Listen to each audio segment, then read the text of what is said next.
Well, good evening, everybody, and welcome to tonight's City Council meeting. It is Tuesday, April 1st. I'm certainly pleased to have everybody here with us tonight. First of all, let's start by introducing you to your City Council. Council members Anderson. Here. Entenmann. Here. Erpenbach. Here. Jameson. Here. Karski. Here. Rolfing. Here. Staggers. Present. Aguilar. Here. Very good, thank you. In the City of Sioux Falls, we start our City Council meetings with a prayer, an invocation. And we're very, very blessed to have Pastor David Olson with Abiding Savior Free Lutheran Church here in Sioux Falls to lead us in that prayer. Welcome, Pastor David. Nice to have you here. What we'd like you to do is to stand, and then after the pastor is done with the prayer, if you'd remain standing for our Pledge of Allegiance. Pastor? I'd like to read from 1 Corinthians chapter 1, verse 18. It says, "For the word of the cross is to those who are perishing is foolishness, but to those who are being saved, it is the power of God." You know, this day is often called April Fool's Day, partly because of the weather, for instance, Monday, and also because of some practical jokers like to practice a bit. And I know a pastor who was called at 2 o'clock in the morning and asked, "Is Mr. Wall there?" To which he responded, "No, you have the wrong number." "Well, is Mrs. Wall there?" "No, you have the wrong number." "Are there any of the Walls there?" "No, you have the wrong number." "Then what is holding up your ceiling?" You know, my friend is good-natured enough, even though it was 2:05 in the morning and his wife was not quite so good-natured. You know, it's okay to be fooled by a practical joke, but certainly we don't want to be fools. So let's turn to God in prayer for wisdom for this meeting. Wise and loving Father, first we would like to say thank you on behalf of all who are gathered here. Thank you for the abundant blessings that you've poured out on us. Thank you for health that we need for our callings and even for this night. We thank you for the honor of being able to serve you.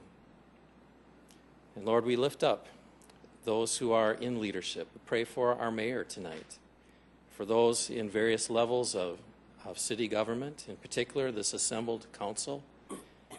Pray that you graciously grant them wisdom to govern amid conflicting interests and issues of this day.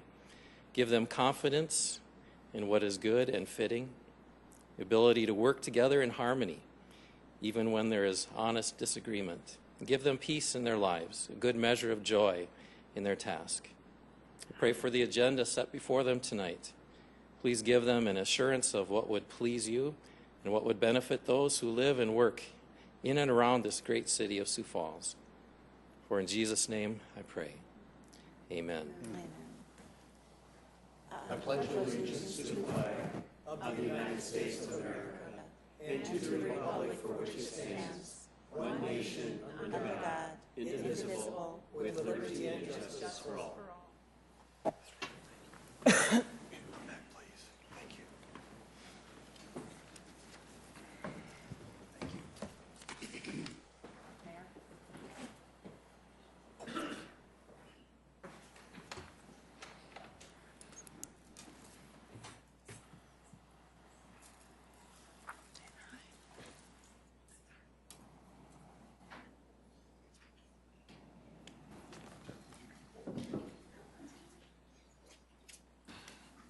Well, good evening, everybody, and thanks again for being here tonight at our City Council meeting. I do have 3 proclamations. First, I'd like to introduce you to Sarah Carruthers. And Sarah, would you introduce your team, please? Absolutely. Today I have with me Nona Bixler from Sanford, and then Melissa Toft and Sarah, and say your last name for me, Schaefer Henry from the Girl Scouts, and we're so excited to have them with. Thank you. Thanks, Sarah. The first proclamation reads, whereas every community member can affect positive change with any volunteer action, no matter how big or small. And in South Dakota, 210,660 people volunteer annually.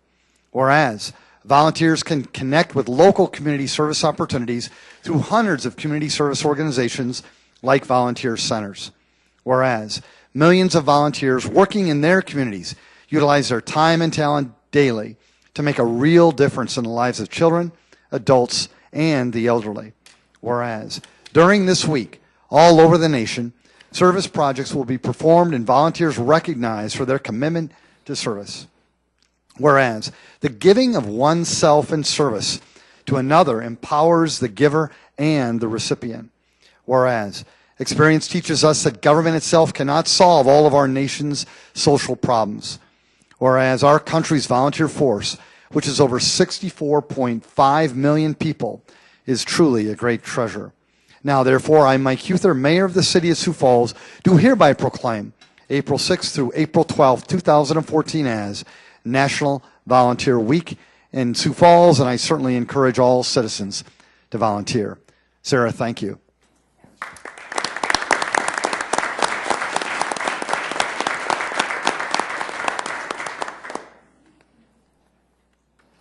Terry Paulson. Terry, welcome. Thank you. Thanks for being here, Terry. Appreciate it. Oh, please. Sweet.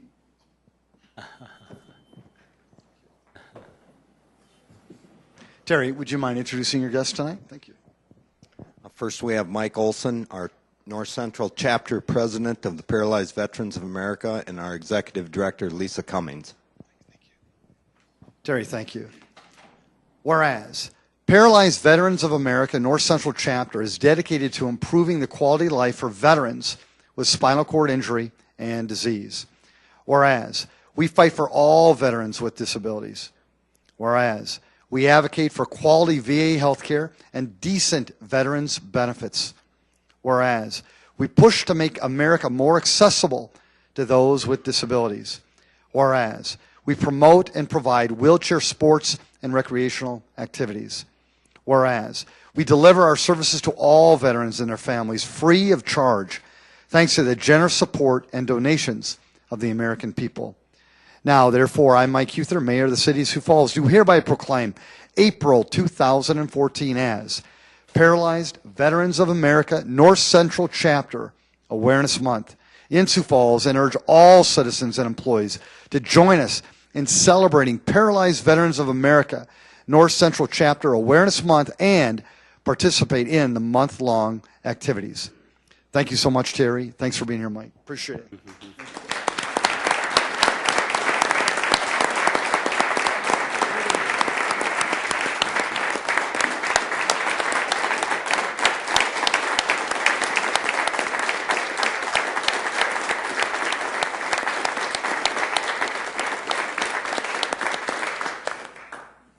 Paul.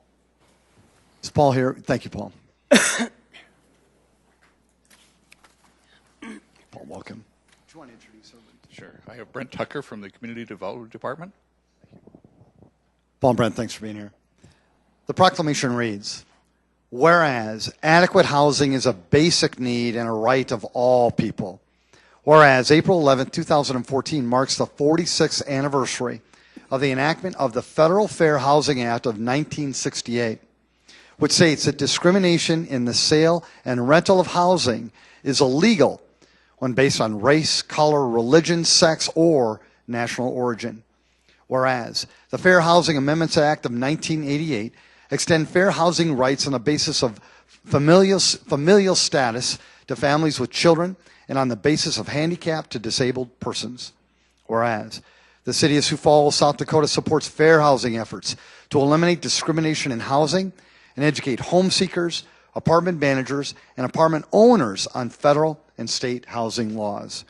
Whereas the City of Sioux Falls is committed to highlight the fair housing law, Title 8 of the Civil Rights Act of 1968, by continuing to address discrimination in our community, to support programs that will educate the public about the right to equal housing opportunities, and to plan partnership efforts with other organizations to help ensure every American of their right to fair housing.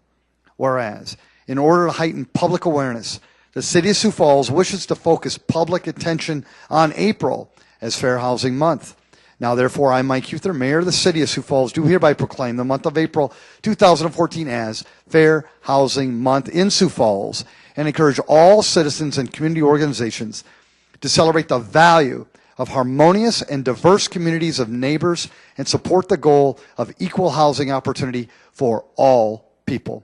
Thanks, Paul.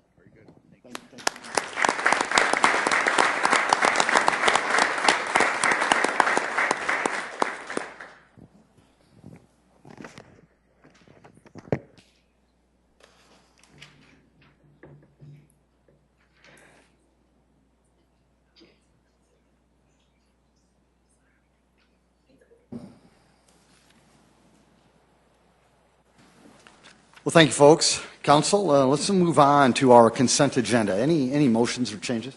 Move to approval, Anderson. Second, Rolfing. Councilor Anderson Jr. would like to approve our consent agenda, seconded by Councilor Rolfing.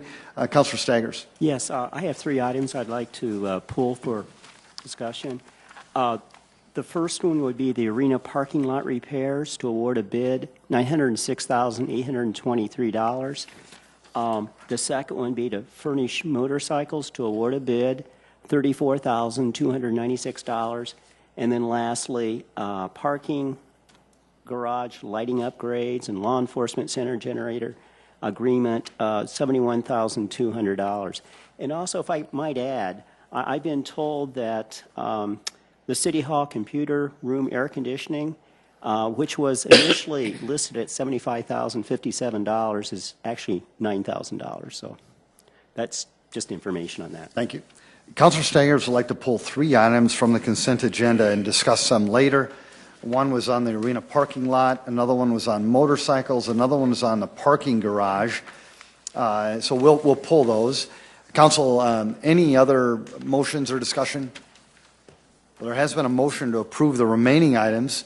A roll call vote, please. Council members Anderson? Yes. Entenmann?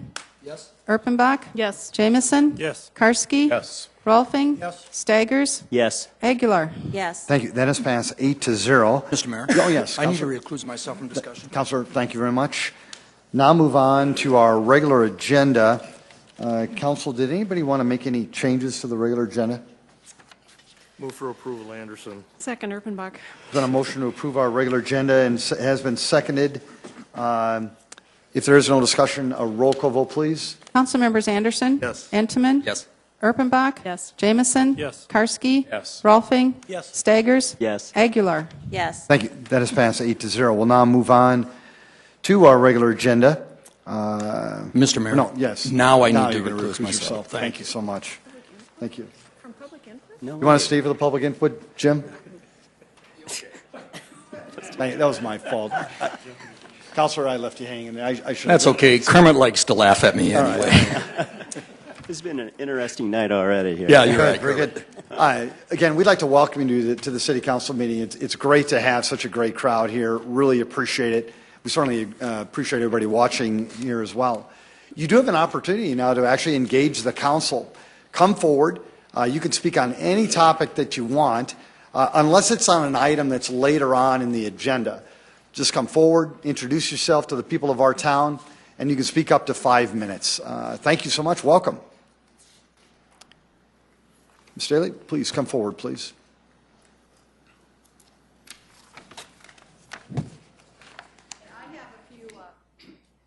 Mike, could you help?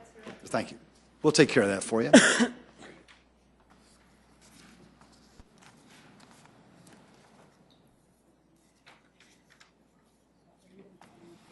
And folks, if there's anybody else who wants to speak, if you would just come up in the line, we'd appreciate that.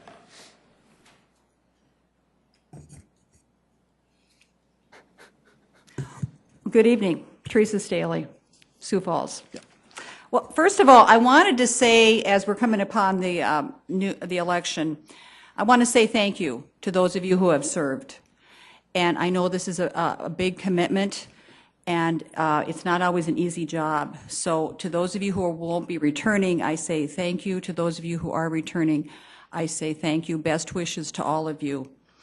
And I wanted to just talk about a few suggestions that I have as we move forward. These are some things I've observed the past years, and I think these things, if we could take them to heart, they're going to help our city be a better place for everyone. And one of the suggestions I have, and they're on my little handwritten overhead here, is I would like the council to think about reducing our water and our sewer rates. In the last 3 years, our sewer rates and water rates have gone up double digits.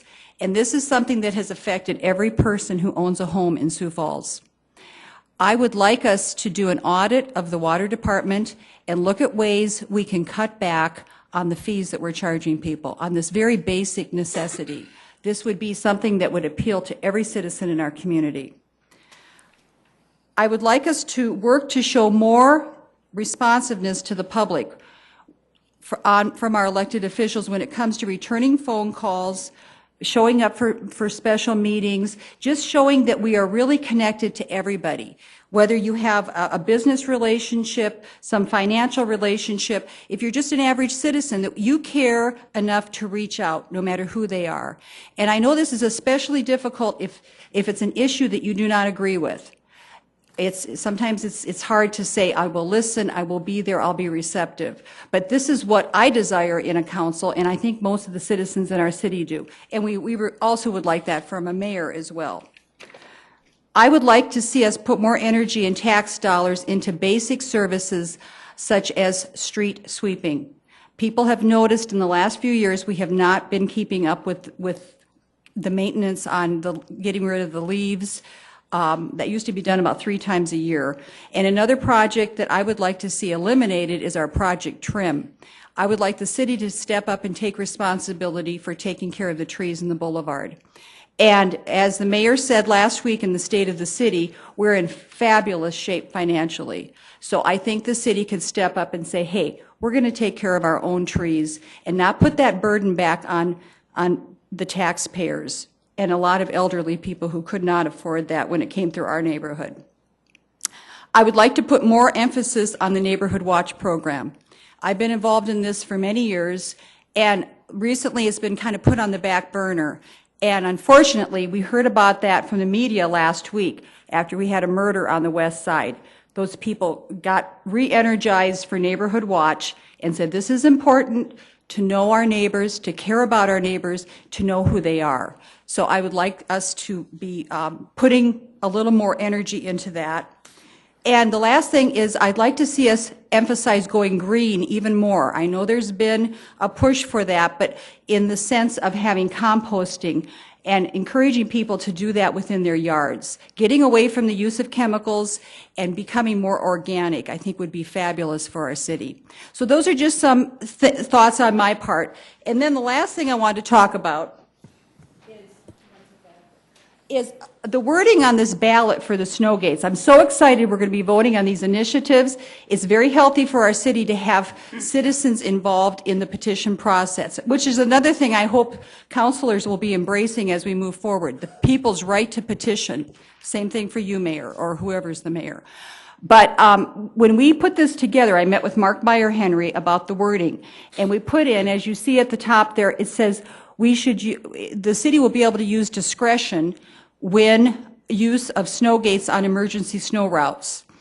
And we put that in there so that you would have some wiggle room and it would be flexible as we move forward. The city attorney wrote that they would not be using snow gates on emergency snow routes. And so what has happened is the wording got a little bit turned around. Now I know Mark Cotter and I discussed what we talked last Friday, and he said that they're going to be using so many chemicals on those routes that there essentially won't be any snow in their driveway. But I just wanted to say for the voters listening that we had every intention that everyone would have the use of snow gates. We did not, and our wording was made such. Mayor, am I done? Is it 5 minutes is up? It is, yeah. but you've finished. Okay. Yeah, so just for clarification on that, I mean, I hope when it goes into an ordinance that our wording will be used. I don't know legally how that goes, but just wanted to clarify that. Thank you. Thanks, Teresa. Appreciate that. Mr. Weiderman, welcome. Good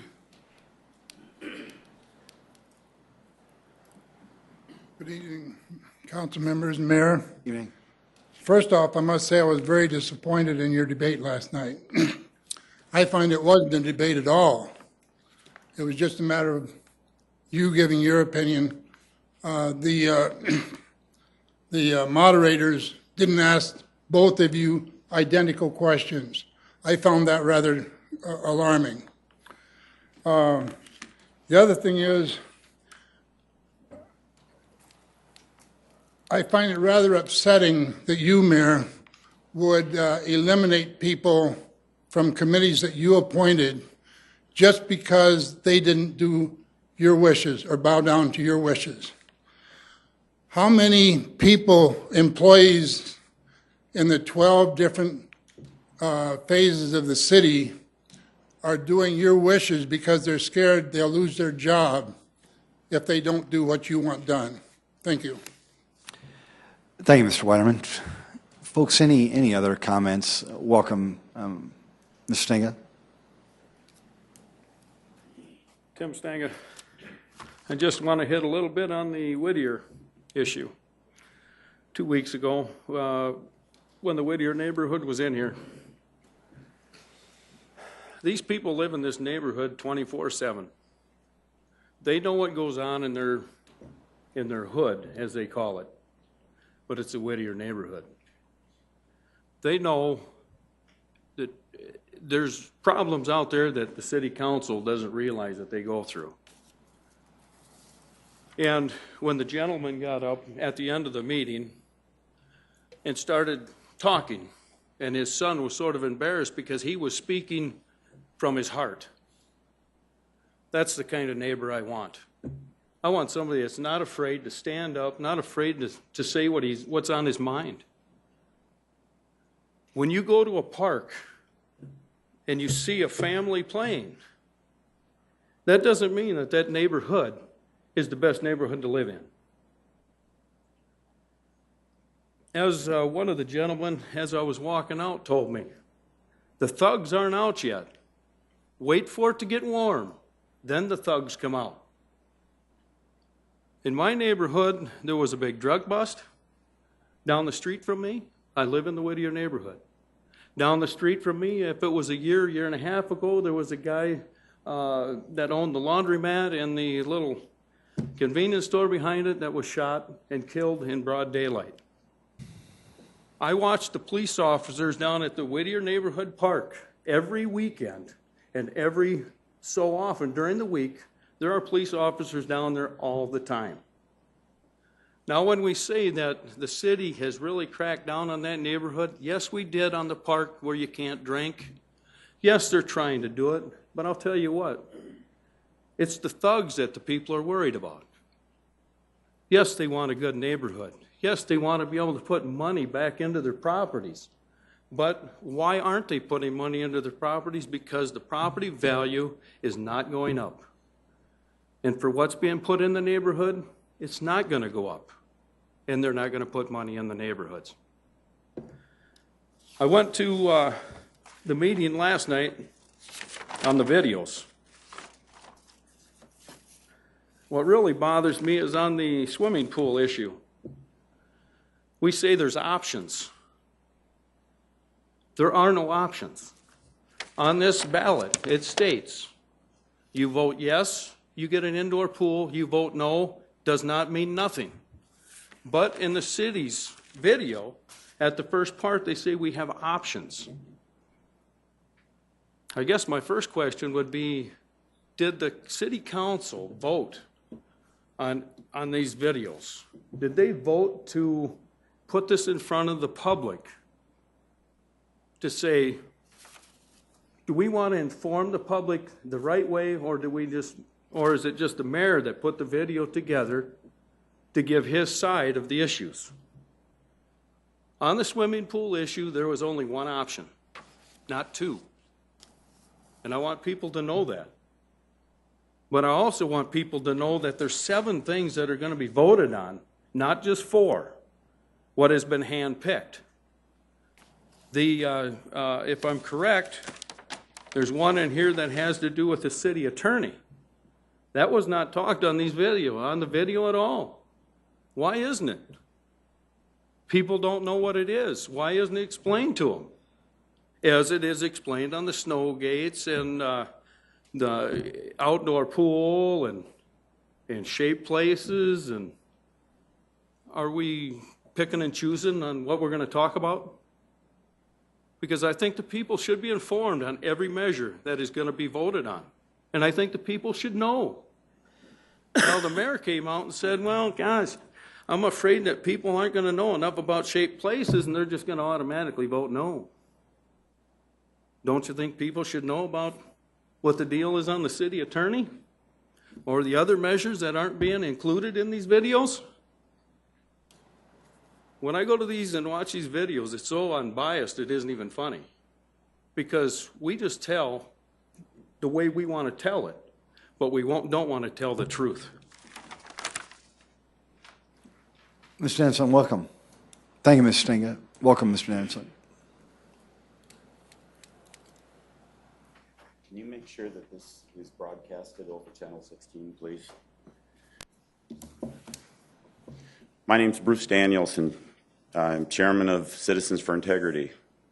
I normally come up and have a speech that I usually give, and tonight I'm going to just kind of shoot at where I'm at.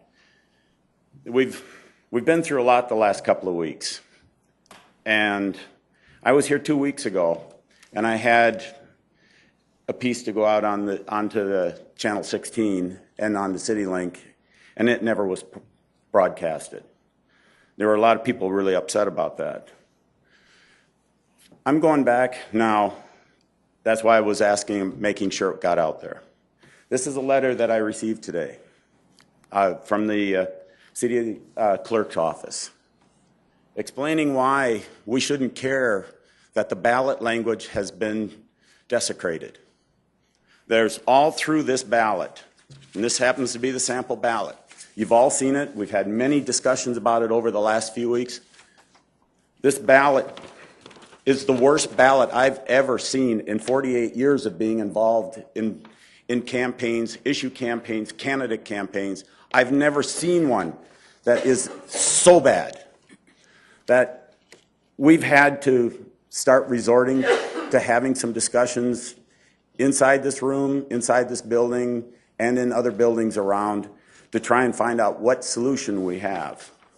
I was at the county commission meeting this morning. I just happened to show up there. I wanted to talk to Bob Litz, and he was upstairs. So I went up to the county commission meeting. And I spoke there because they still had public input going. And they had public input going for an hour this morning on this issue and several other issues. And there's a lot of people scared about the sanctity of the ballot. The ballot is sacred.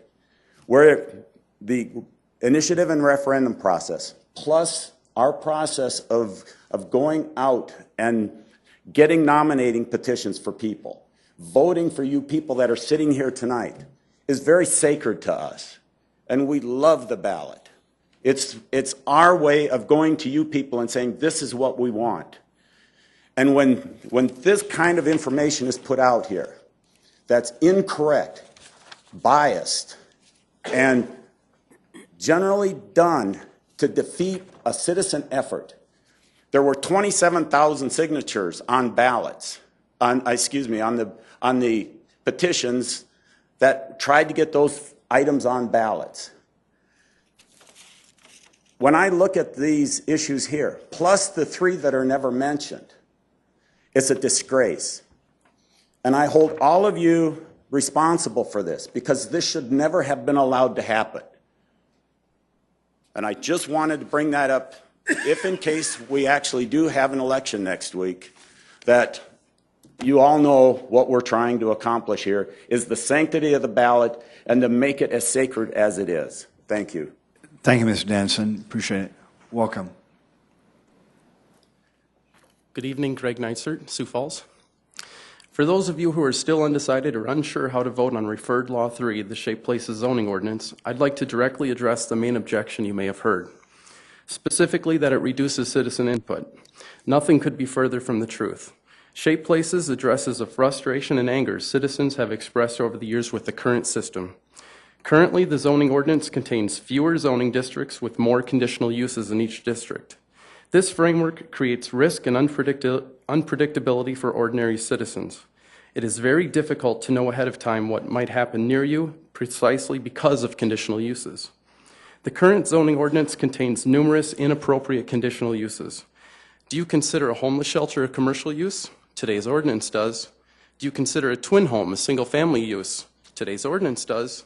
Do you consider a nursing home, assisted living center, or a daycare center a residential use? Today's ordinance does. A conditional use is exactly what it sounds like, a use that is allowed, with conditions. The legal presumption is that the use is allowed. That's why a conditional use is rarely denied. In fact, in the last 5 years, of the 400 conditional use permit applications, only 2 were denied. That's 0.5%.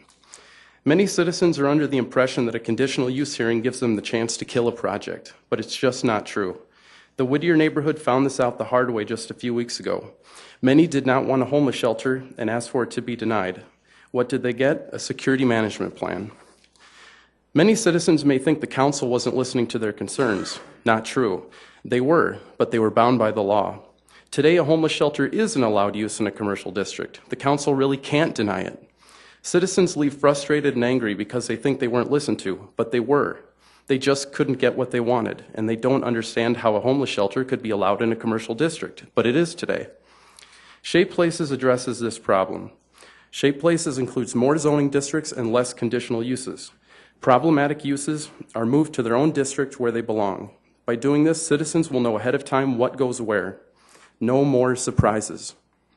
In addition, Shape Places will more often require a rezone instead of a conditional use.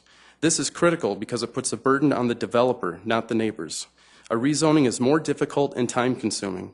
The developer must demonstrate why the new zoning district is the appropriate designation. In addition, the City Council has wide latitude to deny a rezone. This is not true with a conditional use. When a rezoning is required, citizens have a fighting chance to have meaningful input. Recall the proposed Walmart at 69th and Cliff. That proposal died because a rezoning was denied. Under the current ordinance, all of the commercial districts allow a building of unlimited size with a conditional use permit. This means that if a vacant lot near you is zoned commercial, you have no clue what might happen in the future. It could be a Walgreens or a Walmart. With Shape Places, commercial zoning districts are tied to the size. Each commercial district has a maximum size. Under Shape Places, you will know ahead of time what size of a building can go on a property. Shape Places eliminates various other automatic conditional uses as long as they can meet certain fixed requirements. If the use is a sufficient distance away from residential uses and can meet certain built-in conditions such as landscaping, fencing, buffering, and other regulations, they can proceed. These built-in conditions are those that have been added to these types of uses over the years. Shape Places sets up the rules up front so they are consistent and predictable, and everyone knows the ground rules ahead of time. If the developer cannot meet any of these fixed requirements, they still must obtain a conditional use permit, at which point citizens have the opportunity for input at a public hearing. Shape Places also eliminates unnecessary conditional uses. For example, today a church must obtain a conditional use permit to operate in a commercial district. No one objects to a church in a commercial district. This type of conditional use is eliminated in Shape Places.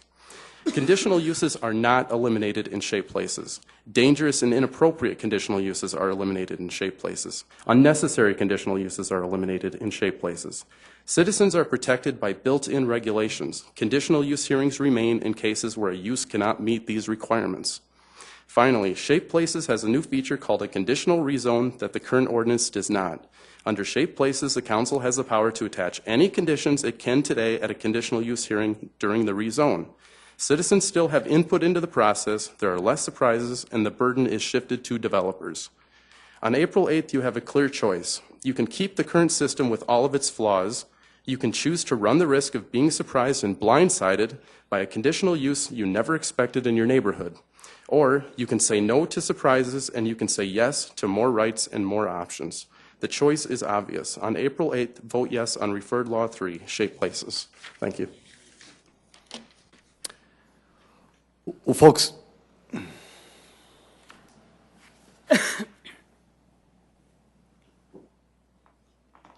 welcome. Thank you. My name is Ross Wright. I'd like to follow that up if I could, please. I'm from the neighborhood that referred Shape Places, and I want to clarify a couple of things. Under Shape Places, C4 commercial development would be unlimited size. Under the current zoning ordinance that was passed in 1983 and that's been updated many, many times since then, C4 of 75,000 square feet would be allowed. Anything above 75,000 square feet would need a conditional use permit that was referenced.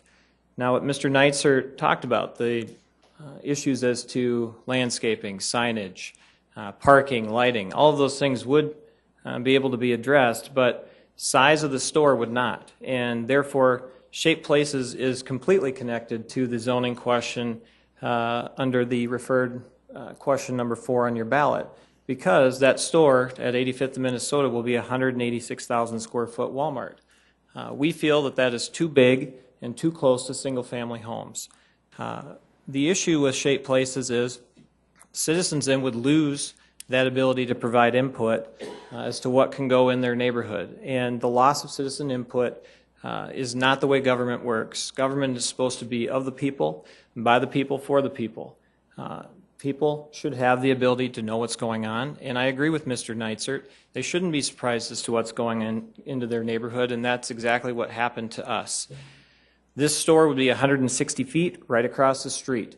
As you all know, it will be buffered by 2 offices. We have long since plowed that ground and said those 2 offices are not sufficient buffer for the Walmart store itself. You're talking about 6,500 cars a day just to the Walmart, irrespective of the other outlots being developed. In addition to that, we have areas all over Sioux Falls that will be upzoned and downzoned. You folks all recall the property owner at 69th and Cliff who came in with his attorney, Mr. Archer, and talked about how he would lose to the tune of $1 million the ability to develop his property. Now, whether that's true or not, it could be $1 million, it could be $100,000. At the end of the day, the fact that he could lose any money because of that, essentially what they call the government taking, is wrong. People need to have notice. They need to have the ability to turn around and address it and voice their concerns.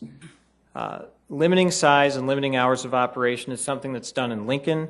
It's done in West Des Moines. It's done all over. Sioux Falls, in our comprehensive plan, we talk about those communities we wish to emulate. Those are 2 of them. They do it in the Walmart in West Johnston, I believe, near Jordan Creek. They limit the hours of operation. It's a ways from residential areas. I got my 9th piece of mail from Walmart tonight, and it's from the folks of Building a Better Sioux Falls. They're the folks that wrote the $250,000 check from Bentonville, Arkansas. On the front of it, it has a gal in her classroom. And it made me chuckle because my wife is an elementary school teacher. She used to teach at Journey Elementary right around the corner, and now she's at Endeavor. There's 3 schools within a mile of this area, and I don't know what a teacher has to do with this Walmart, but I can tell you none of my wife's contemporaries in the Harrisburg School District that she teaches with are in favor of this. So that teacher must be on the north side of town because she's not down there. Inside they have a picture of an officer.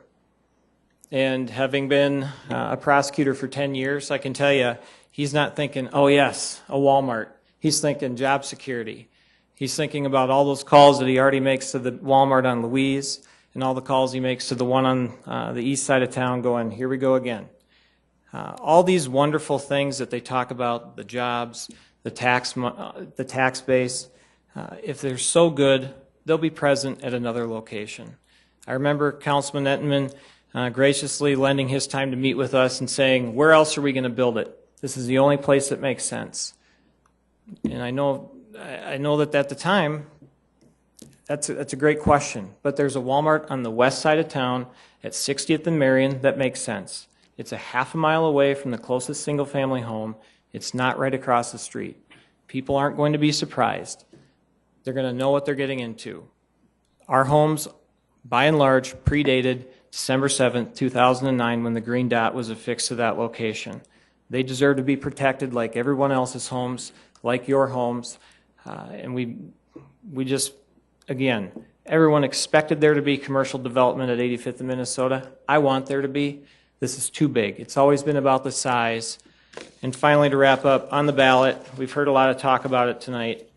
We were told all along this is about the use of the property and not the user. And my issue that I have primarily rests with referred law 4. And the user pops up on 3 different occasions and they're mentioned. And that, I think that's inappropriate. It should be about the use and not the user. Thank you for your time. Thanks, Ross. Great job. Well, folks, if there's other folks who want to speak, if you would get in line, we'd certainly appreciate that. Thank you. Welcome. Hi. Hi, my name is Catherine Henning, and I fully support a yes vote for Referred Law 3 to adopt the new Shape Places zoning ordinance. This is the most important issue on the ballot for all of us. It doesn't just affect one neighborhood or one long season. Zoning affects all of us every day. Zoning keeps cities organized and well-functioning. As a leader in the Pettigrew Heights Neighborhood Association, I've seen what can happen in neighborhoods under the city's current zoning ordinance. If you have been angry because something was automatically allowed to enter your neighborhood in the past 30 years, you will like the revisions in the new Shape Places zoning ordinance. Neighbors don't always agree on what should come to a neighborhood, but the new Shape Places zoning ordinance at least gives people a fair chance to have their opinions considered. I won't get into the details since those are already touched on, but I was happy to attend some of the meetings that they had for public input, and I provided a lot of input, and my input was carefully considered, and much of it was included in the new zoning ordinance, and I'm just a regular person. I'd like to thank the city councilors for supporting this innovative zoning ordinance. Councilor Erpenbach has stated that this is one of her top 3 issues in her run for re-election, passing Shape Places. Councilor Staggers likes the zoning ordinance because it provides citizens more property rights and more options. This zoning ordinance will help the city in so many ways. Again, I encourage all voters to vote yes on 3, yes on Shape Places.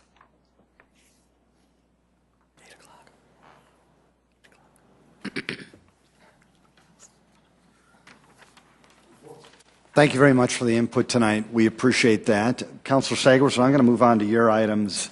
You had 3 of them. Yes. And to discuss, and go right ahead, sir. Mr. Mayor? Yes. Now you are going to leave. Thank you, Councilor. Go ahead, Councilor Staggers. Yes, I believe Mark Cotter is here to talk about the parking lot. And if I could just ask you a question right from the outset, Mark. We're talking about the arena parking lot repairs. Why aren't we talking about the arena, convention center, and event center parking lot repairs? You know, I think it's mostly probably just terminology. This is the follow-on to the design contract that we talked about back in November. And as essentially, I just think that, you know, prior to the event center, the arena was always the most prominent building out on the site, and so they've ultimately referred to large site improvements on this campus as the arena parking lot repairs. You know, I think it certainly bears some discussion as we go forward on how we ultimately name those projects. But the document in front of you on the screen shows what those investments will be, and these were first introduced in the capital plan in the summer of 2011, and then ultimately it's worked its way through the capital plan, and ultimately it's been designed, and we got very good bids. This is essentially areas that are in white around the complexes. Those are where substantial amount of through lanes and parking lots were constructed for the new event center. The areas that are shaded in either green or blue, these areas weren't touched. These are maintenance-driven projects to extend the life of those parking lots, and that's ultimately what this contract is to extend the life of those existing parking lots. Yeah, I guess the one concern that some people have expressed is that just by saying that it's an arena parking lot, that you're excluding the event center, and then if we would include maybe part of that for the event center, we might go over 17 million. That was a concern. Yeah, well, all these parking lots existed prior to the event center, and it ultimately, and many of these are 18 and 20 years old, and so it is truly just a reinvestment into the existing parking lots that existed prior to the event center. Just like many of the improvements that are in the capital book, whether it's the HVAC plan, those investments need to continue to be made to those existing buildings. But I can certainly take back that as we plan projects on this campus going forward in future CIP books, that text can certainly get broadened. Okay, thank you. Councilor Anderson, Jr. Mark, could you speak to the type of work that's going to be done? You're saying you're trying to extend the life of these parking lots, but we're going to spend almost $1 million. What type of work are we going to do? Is this going to be an overlay or? The areas in green are considered a mill and overlay, so those are where those areas will get 2 inches of new asphalt on those parking lots. And then the areas in blue, that's more of a slurry seal or very close to what you'd see in our neighborhoods on the microsurfacing. And so the strategy has been picked best fitting of where the condition of those asphalts are. If I may, have one more question. Mm-hmm. Are we providing the asphalt similar like we do the streets, or? No, this entire contract was publicly let. Merlin Royce Paving has the job, and so they're also a contract producer. So they'll mix, haul, and then ultimately lay the material. So that $900,000 contract is all inclusive of the mix and the labor. Did we ever look to see if we might be able to save money that way? Because we've been looking at different ways in purchasing asphalt for our streets and working with other communities to buy more to pay less. Mm-hmm. Did we look at that as far as in this project, or just run this project like we normally do? Usually we have of recent, like the microsurfacing, Brandon was added to our contract, Hartford. In this case, since there's essentially two different, Merlin Royce is a contract supplier and a laydown. In the event if say concrete materials had our annual contract, they likely would not bid a project because they'd be essentially picking up material from their competitor. And so these kinds of projects, we would have a much better competitive approach, not procuring the asphalt in advance and letting each contractor go to their respective supplier and get their best quote. Okay, thank you. Yes. Councilor Sayers, you had a second item. It was on motorcycles. Second item is motorcycles.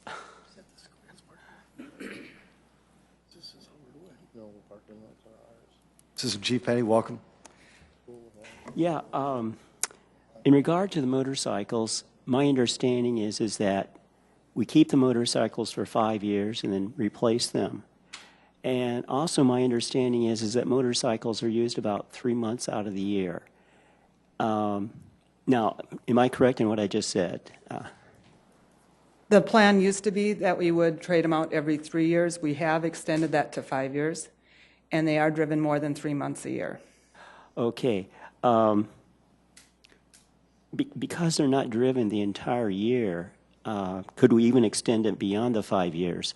In other words, with our police vehicles, those go for about 100,000 miles, and then we get new ones? Correct. Our squad vehicles that are driven on the line every day, they get miled out after about 3 years.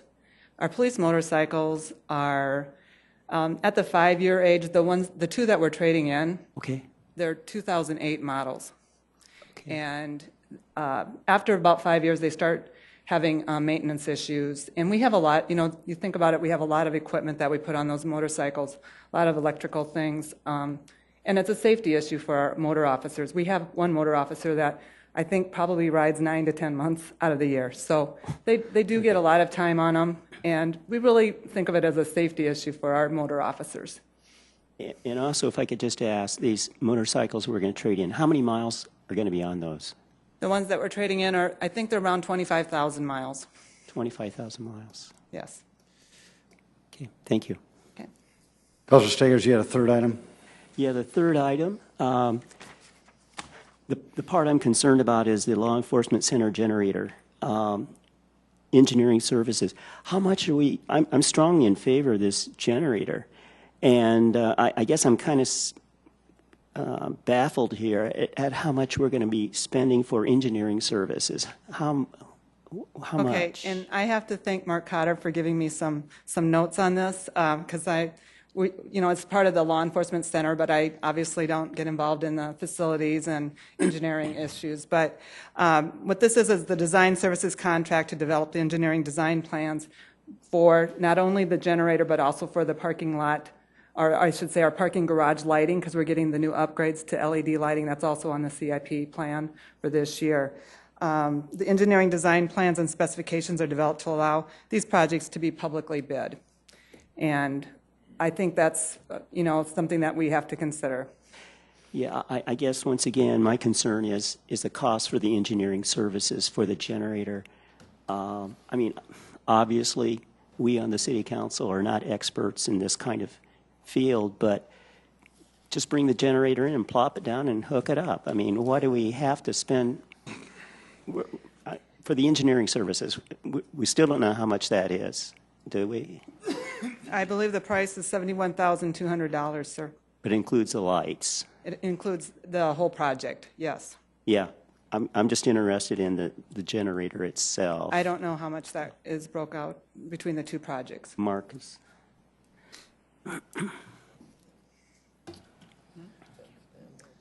Mark Cotter, just can give you a basis that the construction is set up for about $670,000, and we originally put in a dollar value of higher than this for the engineering services. I think combining the two and ultimately using a local firm like Associated Consulting is the reason we got the fair number that we do. It's very technical work going into that level of switchgear and trying to now get the entire building on backup generation. So I would say that it's a fair number. So how much for the generator, the actual services?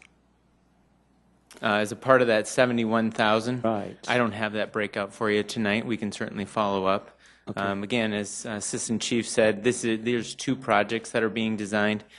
They're large underground garage, changing out all those lights to LED lights. That's part of the design fee, and then as well as designing the generator. So these are critical to actually developing the plans to going to the public bid market. Okay. I would move approval. Second, Erpenbach. There's been a motion to approve these three items. It's been seconded. Yes, could we do them separately? Because there's, I want to vote for some of these and vote against. Councilor Rolfing, you made a motion to approve all three, or? Let's take the first one. Okay. There's been a motion to approve the first one. All those in favor, roll call vote, please. Councilmembers Anderson. Yes. Erpenbach. Yes. Jamison. Yes. Karski. Yes. Rolfing. Yes. Staggers. Yes. Aguilar. Yes. That is passed 7-0. Is there a Move the motion for second item one. two? Second on It's the been second. seconded. A roll call vote, please. Councilmembers Anderson. Yes. Erpenbach. Yes. Jamison. Yes. Karski. Yes. Rolfing. Staggers. No. Aguilar. Yes. That is passed 6-1. Is there a the motion for third one. three? Second on the third one. All those, roll call vote, please. Councilmembers Anderson. Yes. Erpenbach. Yes. Jamison. Yes. Karski. Yes. Rolfing. Yes. Staggers. No. Aguilar. Yes. That's passed 6-1. Item 27. Item 27 is a special one-day malt beverage and special one-day wine licenses for Catering America Incorporated Chef Dominique's Catering to be operated at Poet, 4615 North Lewis Avenue for a Poet mixer on April 10th, 2014. Item 28 is a special one-day malt beverage and special one-day wine licenses for Catering America Incorporated Chef Dominique's Catering to be operated at Sioux Falls Specialty Hospital, 910 East 20th Street for a social on April 28th, 2014. Item 29 is a special one-day wine license for Good Shepherd Ministry Center Incorporated to be operated at the Prairie Center, 1000 East 23rd Street for a fundraiser on May 8th, 2014. Item 30 is a special one-day liquor license for Boys and Girls Clubs of the Sioux Empire to be operated at Josiah's Coffee House and Cafe, 101 South Reed Street for a fundraiser on June 10th, 2014. Item 31 is a special one-day malt beverage and special one-day wine licenses for Sioux Falls Area Humane Society to be operated at Landscape Garden Center, 7201 South Minnesota Avenue for a fundraiser on June 21st, 2014. Good evening, Jamie Palmer with licensing. Items 27 through 31 are all special one-day requests, and I have no additional information to offer you, but I'd be happy to answer any questions. Council? Move for approval, Anderson. Second, Rolfing. Been a motion to approve these items. It has been seconded. If there is no discussion on roll call vote, please. Councilmembers Anderson. Yes. Entenmann. Yes. Erpenbach. Yes. Jamison. Yes. Karski. Yes. Rolfing. Staggers. Yes. Aguilar. Yes. It is passed 8-0. Item 32. Item 32 is a second reading, an ordinance of the City of Sioux Falls, South Dakota, amending the Code of Ordinances of the city by amending Chapter 157, Subdivisions, Appendix A, Certificates for Preliminary Plans, and Appendix B, Certificates for Plats and Replats. The Planning Commission recommends approval. Good evening. I'm Mike Cooper with City Planning and Building Services. This item that's being presented tonight is being recommended by city staff as well as Lincoln County planning staff. Within our subdivision ordinance, we have a process that we're using now for preliminary plan review using electronic format. So this amendment would take out some of those written signatures that are no longer required. And for plats that are within our joint jurisdictional area of Lincoln County, the planning director has asked that his signature would replace the county planning commission signature. So these are the major changes that we're requesting for your approval tonight. Folks, this is second reading. Did anybody want to speak to this item? Council? Move to approve, Entenmann. Second, Karski. Been a motion to approve, and it has been seconded. If there is no discussion, a roll call vote, please. Councilmembers Anderson. Yes. Entenmann. Yes. Erpenbach. Yes. Jamison. Yes. Karski. Yes. Rolfing. Yes. Staggers. Yes. Aguilar. Yes. That is passed 8-0. Item 33. Item 33 is to set a date of hearing and second reading for Tuesday, April 15th, 2014 at 7 o'clock p.m. for a first reading. An ordinance of the City of Sioux Falls, South Dakota, amending the Code of Ordinances of the city by revising the maximum number of off-sale dealers. Good evening, Jamie Palmer with licensing. The maximum number of off-sale liquor licenses that a municipality can issue is set by South Dakota State Law SDCL 35-4-10. This number is based on population, which can vary. Currently, our city ordinance, section 111-013, caps the number of off-sale licenses at 84. We recently have confirmed with the South Dakota Department of Revenue that we are actually allowed or authorized to issue 104 off-sale liquor licenses, 20 more than our ordinance currently states. We are proposing a revision to section 111-013 off-sale dealers to read, the number of off-sale dealers in alcoholic beverages other than wine retailers and malt beverage retailers and dealers licensed by the city shall not exceed the maximum number allowed by SDCL 35-4-10. This language will allow us to increase the number of off-sale licenses available without the need to amend the ordinance as our population increases. If approved, this language change will mirror the ordinance language in section 111-003, which sets the maximum number of on-sale liquor licenses to be issued according to state law. Please note that if this amendment is approved, the City Council will still have to approve any license requests for off-sale liquor licenses that come before you. I will be happy to answer any questions. Very good. I'd move approval, Rolfing. Second, Erpenbach. Got a motion to approve this item. It has been seconded. A roll call vote, please. Councilmembers Anderson. Yes. Entenmann. Yes. Erpenbach. Yes. Jamison. Yes. Karski. Yes. Rolfing. Yes. Staggers. Yes. Aguilar. Yes. That is passed 8-0. And folks, just so you understand, that was a first reading. That's why you didn't have an opportunity to engage the council. Thank you. Item 34. Item 34 is to set a date of hearing and second reading for Tuesday, April 15th, 2014 at 7 o'clock p.m. for the first reading. An ordinance of the City of Sioux Falls, South Dakota, amending the Code of Ordinances of the city by revising Chapter 124, Vehicles for Hire. Good afternoon. Jim David, City Council staff.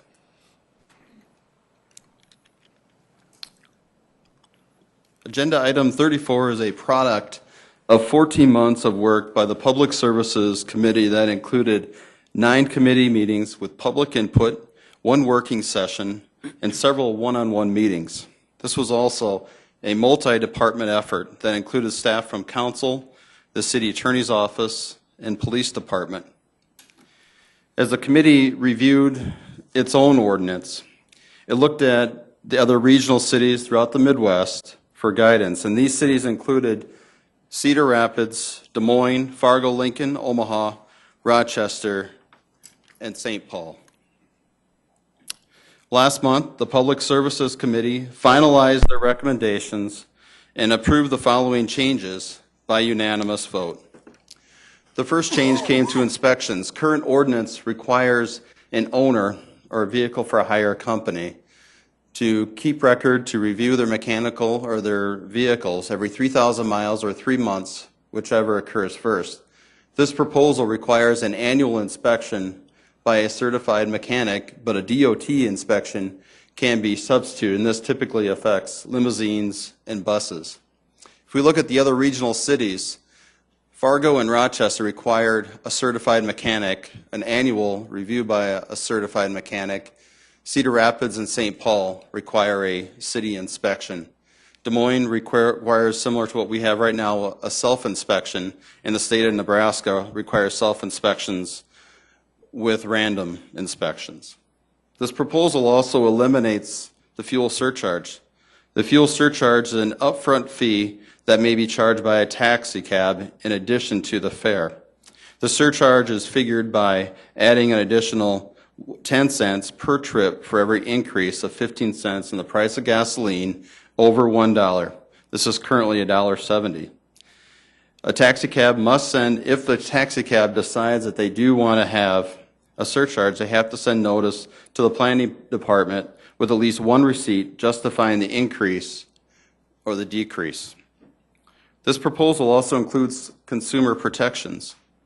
A taxi cab fare must be conspicuously displayed in the taxi cab. This includes the maximum that's allowed under ordinance and also the amount that's charged by the taxi cab. A detailed receipt must be made available to the passenger by request. Overcharging is prohibited and direct route is required unless otherwise authorized by the passenger. The taximeter seal.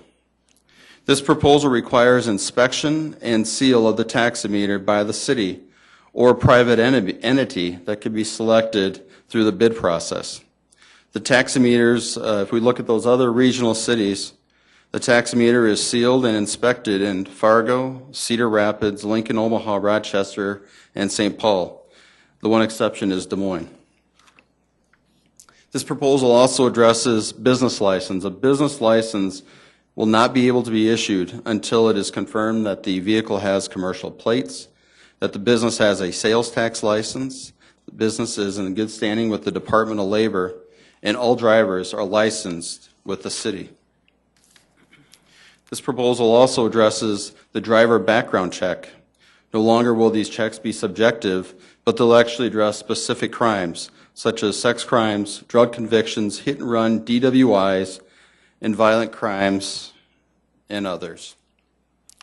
This proposal will not impact the maximum allowed fares, the business license fee, the driver's license fee, and the minimum limits of insurance coverage.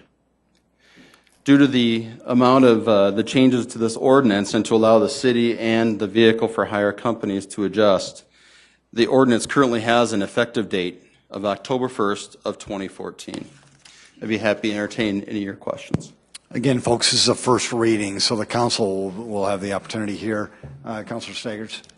Yes, Jim. In your presentation, you talked about they have to have good standing with the Department of Labor. Can you explain what that's all about? Sure. This is actually, this came about during the committee process. There was some complaints by some of the taxi cab companies that there was not a level playing field, that some of their, some employees were being listed as independent contractors instead of actually employees. So what this change would do is have the city, probably the licensing specialist, request from the company that they are in good standing. Now there are some limitations of what the Department of Labor can provide the city. But the taxi cab business, if you actually require them to provide that information, so it's a little bit confusing. I'm sorry if I'm not making much sense. It's getting late, but the Department of Labor only provides a certain amount of information to the public, and by having the company actually provide this information, we'll be able to find out if they're actually operating legally or not. Okay. Thank you. Sorry. Council, any motions? Move to set the date. Second, Karski. It's been a motion to set a date of hearing and second reading for Tuesday, April 15th by Councilor Erpenbach, seconded by Councilor Karski. Roll call vote, please. Council members Anderson? Yes. Entenmann? Yes. Erpenbach? Yes. Jamison? Yes. Karski? Yes. Rolfing? Yes. Staggers? Yes. Aguilar? Yes. Thank you. And Council, I am going to hand over the gavel to Chair Entenmann. We'll now move on to item 35.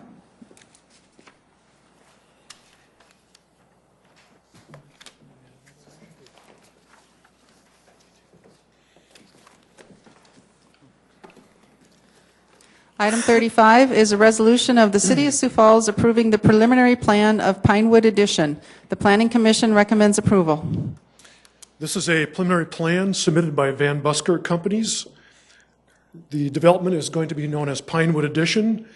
It's approximately 22 acres of land that's been annexed into the city limits. It is just south of West 85th Street, approximately midway between Minnesota and Western Avenues. The eastern edge of this would be at approximately Grange Avenue. The developer is proposing to market this as single-family residential. This preliminary plan shows the street layout and lots for approximately 45 single-family lots. One of the major accesses would be off 85th Street. There would be another future extension to an adjoining subdivision on the west side. The property to the south and east is currently outside the city limits. There's also 2 residential lots that are outside the city limits. I wanted to point out, if we can show the slide with the stormwater drainage, because one of the things that we've heard comments in recent months about is that we need to pay more attention to stormwater drainage, especially on the south end of Sioux Falls. And what this slide is showing is that a significant portion of the west side of this 22 acres is going to be reserved for stormwater drainage. So again, we put a lot of effort, a lot of review with engineering staff into these subdivisions to make sure that they do comply with our stormwater drainage requirements and that they're not going to negatively impact surrounding properties. So this does meet all the engineering requirements, and the recommendation is to allow this preliminary plan to go forward. Thank you, Mr. Cooper. This is a resolution, and this is an opportunity for anybody out there that might want to speak on this issue. Is there anybody that would like to speak on this resolution? Council? Councilor Karski, please. Mike, I'm looking at this map. How close to the capacity of the southern edge of Sioux Falls are we regarding water and sewer? Yeah, this would be at the very southern edge of our current growth area boundary with our sanitary sewer system that we have in place. And how close will Highway 100 come to the south side of this? Approximately 1/2 mile to the east. Away? Yeah, this is about a 1/2 mile west of Minnesota Avenue. So, well, the future 100 corridor would be maybe a 1/4 mile to the south of here. Okay, thank you. So it is definitely on the southern edge of our current growth area. Councilor Anderson? Okay, Mike, you said the main street going in will be, access point will be 85th Street? Well, Coming into can you there, point, coming let's go in, back to the right. subdivision plan. The primary road access will be Pinewood Avenue, which is shown on the slide that will come off 85th Street. Okay, and then where's the secondary street that you were discussing that would come in at a later time? Well, it extends on the west. Let's go back. Yeah. Okay, we'll get there eventually. We need to show the subdivision plan. Okay. Whoops, you went. There we go. Let's just stop right there. This is the subdivision plan, and if you look on the lower left-hand side, it shows a east-west road that will connect to that future adjoining subdivision. So there'll be 2 ways of in and out. When is that road going to be constructed? Well, it would be constructed as the development takes place in phases. Right. Yep. Thank you. Are there any other questions? Council? Move to approve, Karski. Second, Anderson. We have a motion to approve Karski, second by Anderson. Roll call, please. Council members Anderson? Yes. Entenmann? Yep. Erpenbach? Yes. Jamison? Yes. Karski? Yes. Rolfing? Yes. Staggers? Yes. Aguilar? Yes. Item 36. Item 36 is a resolution including certain contiguous territory within the corporate limits of the City of Sioux Falls, South Dakota, Annexation 2014-0121, ASOF. This is a petition requesting annexation by the property owner Daniel Asoff, DNA Properties LLC. This is approximately 2 acres of land that's being requested for annexation. It's located on West 12th Street, approximately halfway between the TLS Road and Sertoma Avenue. This is a rapidly growing residential area, and the applicant is proposing to develop this into private storage garages. So there'll be a future rezoning request that we'll bring forward. Okay, this is a resolution again, and this is an opportunity for public input on this issue. Is there any public input on this issue?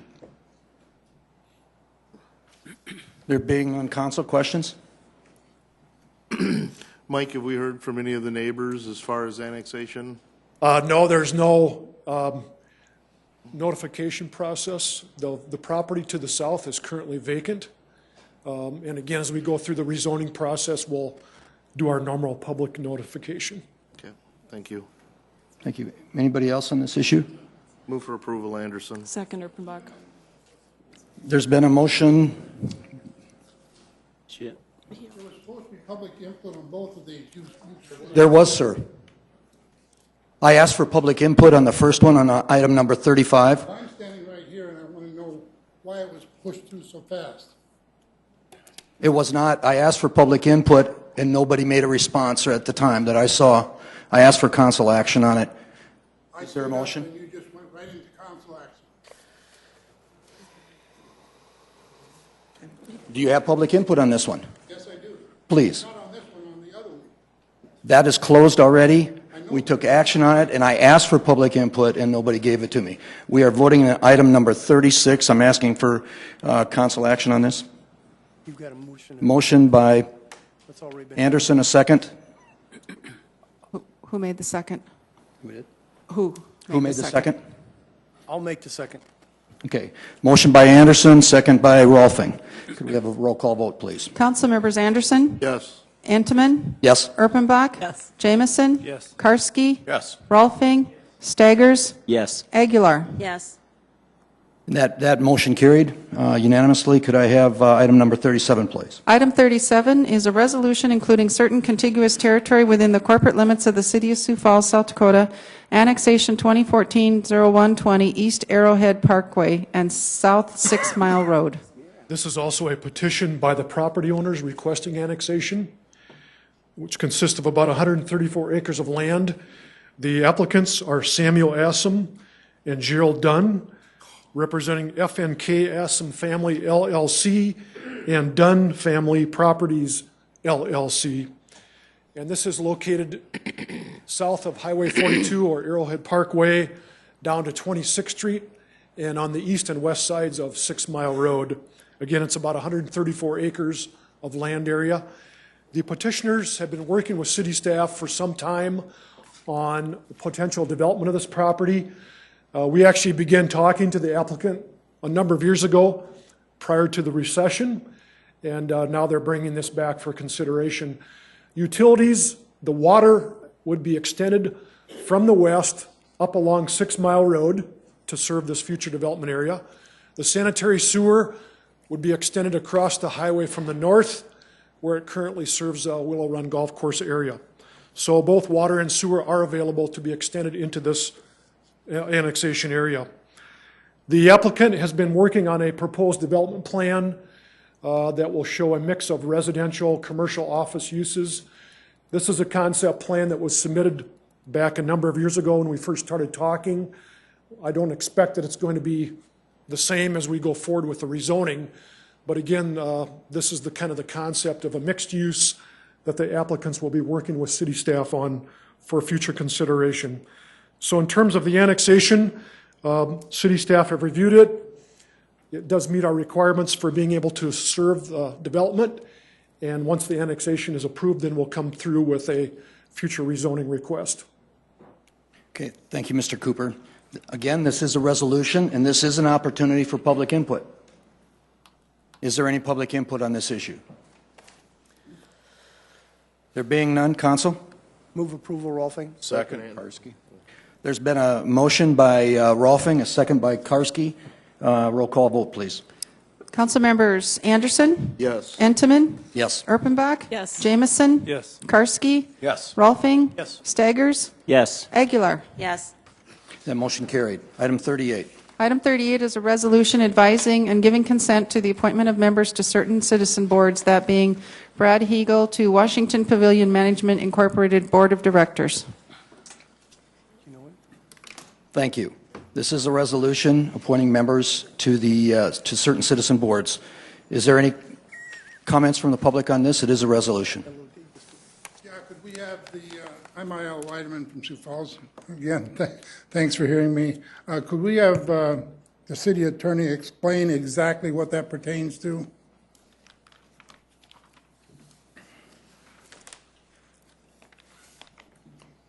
It's an appointment of Brad Hagel to the Washington Pavilion Management Incorporated Board of Directors. Okay, it's and a we specific, get so many seats on the Washington Pavilion. It's a specific appointment then. Okay, thank you. Thank you, Mr. Inman. Is there any other comments, public input? There being none, Council? Move for approval. Second. We have a motion by Councilor Anderson, second by Rolfing. Roll call vote, please. Council members Anderson? Yes. Entenmann? Yes. Erpenbach? Yes. Jamison? Yes. Karski? Yes. Rolfing? Yes. Staggers? Yes. Aguilar? Yes. And that motion carried. Is there any new business to come before the council, councilors? To adjourn, Karski. There's been a motion to adjourn and a Second. second by Karski and by Michelle Erpenbach. All in favor? Aye. Opposed? Motion carried. Thank you very much. Meeting adjourned.